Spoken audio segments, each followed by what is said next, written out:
Hey there, Trailblazers. So today we're going to talk about what to do when you're building out a formula and you get the dreaded syntax error missing a parenthesis. So you built out this wonderful validation rule, you click on check syntax, and it comes back with this nasty red line that says it's missing a parenthesis. Now, one thing to know is sometimes the error message that you get here isn't always what you're actually missing.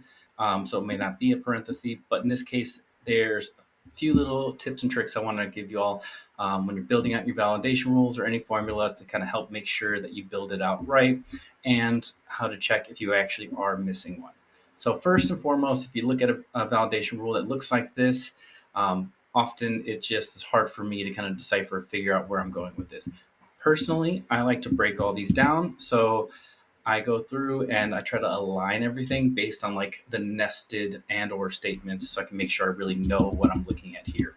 So first one I move over, obviously you're never going to have a validation rule that checks if the user's first name is Celestino. But I like to do this when I'm building out a validation rule, especially if it's going to target a specific group of users.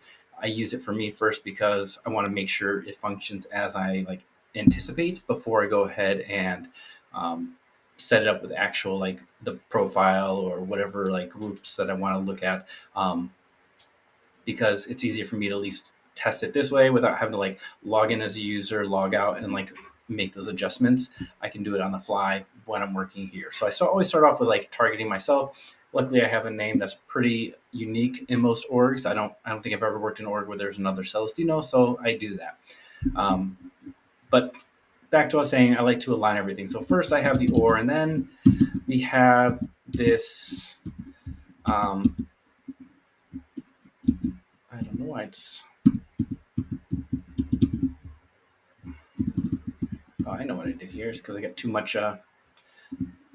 One too long line. Okay, well we're learning on the fly. So I'm just going to go ahead and like hit spaces around all of these things here, and we're going to go ahead and now we're going to move this. So everything that's in like this first branch, we're going to throw right here.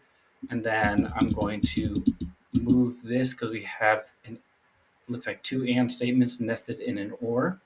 So I'll go ahead and move these over. And I want to see like, all right, we got the two conditions here. Both the custom field is blank and is new. So we're going to check that. And what I want to make sure I do here is I'm going to move this parenthesis because I know this one should be, if I'm doing it correct, should align with this one. So I can see like just by spacing that like these two line up, and then I'll go to the next one. Again, I'll hit enter so we have some extra spacing. I'll put the and statement again. We'll get things lined up.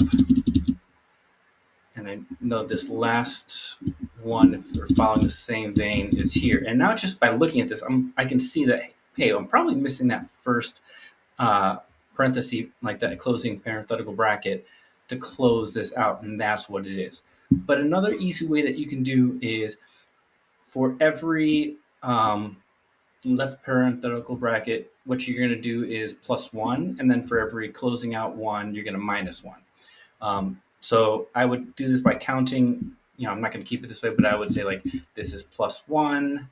I look through, there's none in this line. This is +2.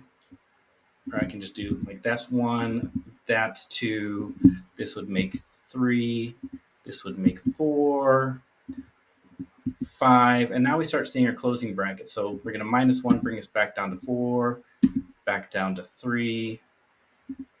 This would take us back up because it's the starting bracket. So we're going to go back up to 4. And then because this closes out right away, we're going to go back down to 3. And we're going to go here. We got another closing one. So that'll bring us down to 2.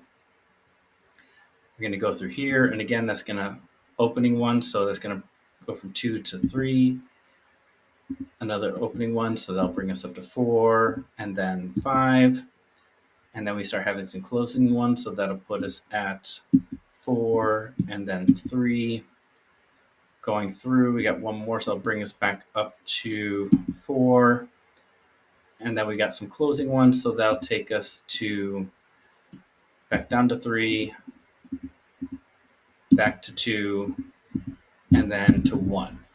And so hopefully as you're seeing like how I'm counting out these, it's an easy way to say like, okay, well, obviously what this means is I have one extra opening parentheses and I'm missing that final closing one. So all I really need to do is add that closing here. Now, obviously I wouldn't want to have all these numbers associated with it because that would give me all sorts of other errors.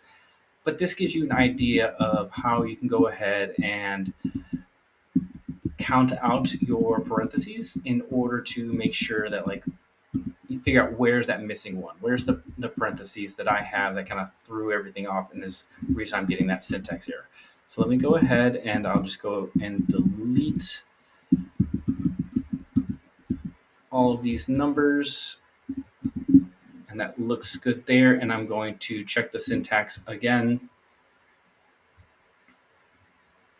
And okay, I get a field doesn't exist, but that's because it's doing just a dummy test field in this org for the purpose of the example. And that's fine for this error for the purpose of this sample. But I wanted to show you all an easy way. First is by aligning everything so you can easily see like the nested logic and everything. And a lot of times it'll make it very clear where you're missing something. But even after doing that, if it's not sure, easy way is just to go through that counting method where you're counting each plus and minus as you're going through to figure out if you do indeed have an extra one. And if you go through and you count all of that and you're still getting like a missing parentheses bracket, what you might actually be missing is a comma. And you just need to add that or possibly remove one in terms of your logic. So hopefully that helps in building out your formulas, and happy trailblazing.